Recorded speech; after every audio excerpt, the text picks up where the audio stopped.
Friends. 40 ವರ್ಷದ ನಂತರ ತುಂಬ ಜನ ಮಹಿಳೆಯರು ಅವರಿಗೆ ತೂಕ ಹೆಚ್ಚೋದಾಗಿರ್ಬೋದು, ಆಯಾಸ, ನಿದ್ರೆ ಸಮಸ್ಯೆ, ಜಾಯಿಂಟ್ ಪೇನ್ ಆಗಿರ್ಬೋದು, ಕೂದಲು ಉದುರೋದಾಗಿರ್ಬೋದು, ಮರೆವು ಜಾಸ್ತಿ ಆಗಿರ್ಬೋದು, ಅಥವಾ ಮನಸ್ಥಿತಿಯಲ್ಲಿ ಬದಲಾವಣೆ ಇತ್ಯಾದಿ ಸಮಸ್ಯೆಗಳನ್ನ ಅವರು ಅನುಭವಿಸ್ತಾ ಇರ್ತಾರೆ. ಆಗ ಅವರು ನನ್ನ ದೇಹದಲ್ಲಿ ಏನೋ ಸಮಸ್ಯೆ ಆಗಿದೆ, ನನಗೆ ವಯಸ್ಸಾಯಿತು ಅಂತ ಅನ್ಕೊಳ್ಳೋಕೆ ಶುರು ಮಾಡ್ತಾರೆ. ಆದರೆ ಸತ್ಯ ಏನಂದ್ರೆ ಫ್ರೆಂಡ್ಸ್, ನಿಮ್ಮ ದೇಹ ವಿಫಲ ಆಗ್ತಾ ಇದೆ, ವಯಸ್ಸಾಗ್ತಾ ಇಲ್ಲ, ಅದು ಸಹಜವಾಗಿ ಬದಲಾಗ್ತಾ ಇದೆ ಅಷ್ಟೇ. ನಿಮ್ಮ ಮೆನೋಪಾಸ್ ಸಮಯದಲ್ಲಿ ಮಹಿಳೆಯರಿ ಋತುಬಂಧ ಸಮಯ ಅಂತ ಏನು ಹೇಳ್ತೀವಿ, ಮೆನೋಪಾಸ್, ಆ ಸಮಯದಲ್ಲಿ ಮಹಿಳೆಯರಲ್ಲಿ ಸ್ನಾಯುಗಳ ಬಲ, ಮಸಲ್ ಲಾಸ್ ಆಗ್ತಾ ಇರ್ತದೆ, ಮತ್ತೆ ಮೂಳೆಗಳ ಸಾಂದ್ರತೆ ನಿಧಾನವಾಗಿ ಕಡಿಮೆ ಆಗ್ತದೆ, ಬೋನ್ ಡೆನ್ಸಿಟಿ ಕಡಿಮೆ ಆಗ್ತಾ ಇರ್ತದೆ. ಆಗ ಅವರು ತಮ್ಮದು ಆರೋಗ್ಯದ ಬಗ್ಗೆ ಕಾಳಜಿ ವಹಿಸದೇ ಇದ್ದಾಗ ದುರ್ಬಲತೆ, ಆಸ್ಟಿಯೋಪೊರೋಸಿಸ್ ಅಂದ್ರೆ ಮೂಳೆಗಳ ಸವಿತ, ತೂಕ ಹೆಚ್ಚಾಗೋದು, ಮತ್ತೆ ಜೀವನದ ಒಂದು ನಿಮ್ಮ ಕ್ವಾಲಿಟಿ ಆಫ್ ಲೈಫಲ್ಲಿ ಸಮಸ್ಯೆಗಳು ಉಂಟಾಗೋದು, ಜೀವನದ ಮಟ್ಟದಲ್ಲಿ ಕುಸಿತ ಉಂಟಾಗೋದು, ಇದೆಲ್ಲ ಆಗ್ಬೋದು. ಆದರೆ ಎಲ್ಲಿ ಸಮಸ್ಯೆ ಇರುತ್ತೋ ಅಲ್ಲಿ ಪರಿಹಾರ ಕೂಡ ಇದ್ದೇ ಇರ್ತದೆ ಫ್ರೆಂಡ್ಸ್.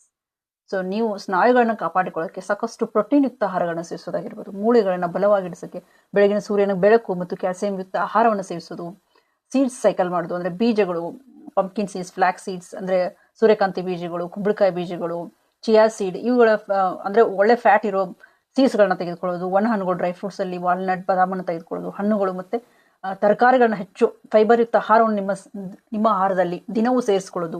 ಇವು ನಿಮ್ಮ ಚರ್ಮವನ್ನ ಮತ್ತೆ ನಿಮ್ಮ ಮೆದುಳನ್ನ ಮತ್ತೆ ನಿಮ್ಮ ಹಾರ್ಮೋನ್ ಆರೋಗ್ಯಕ್ಕೆ ಇವು ತುಂಬಾ ಸಹಾಯ ಮಾಡ್ತವೆ ಫ್ರೆಂಡ್ಸ್.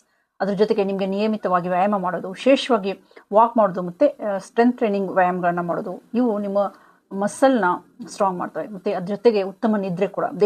ಇದೆಲ್ಲ ಮಾಡಿದಾಗ ನಿಮ್ಮ ದೇಹ ರಿಪೇರಿ ಆಗೋದು ನಿಮ್ಮ ನಿದ್ರೆ ಸಮಯದಲ್ಲಿ. ಸೊ ಉತ್ತಮ ನಿದ್ರೆ ಕೂಡ ಅಷ್ಟೇ ಮುಖ್ಯ. ಅದ್ರ ಜೊತೆಗೆ ಒತ್ತಡ ನಿರ್ವಹಣೆ, ಅದಕ್ಕೂ ಕೂಡ ತುಂಬಾ ನೀವು ಆದ್ಯತೆಯನ್ನ ನೀಡಬೇಕಾಗ್ತದೆ.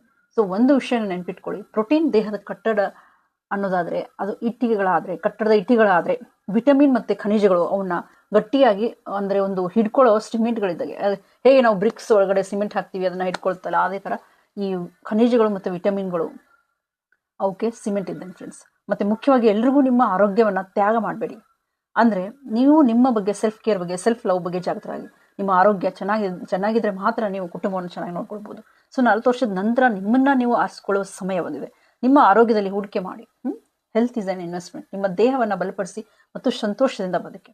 ಆರೋಗ್ಯವಂತ ಮಹಿಳೆನೇ ಒಂದು ಆರೋಗ್ಯವಂತ ಕುಟುಂಬವನ್ನು ನಿರ್ಮಿಸ್ತಾಳೆ. ಆರೋಗ್ಯವಂತ ಕುಟುಂಬ ಒಂದು ಆರೋಗ್ಯವಂತ ಸಮಾಜವನ್ನ ನಿರ್ಮಿಸ್ತದೆ. ಸೊ ಧನ್ಯವಾದಗಳು ಫ್ರೆಂಡ್ಸ್.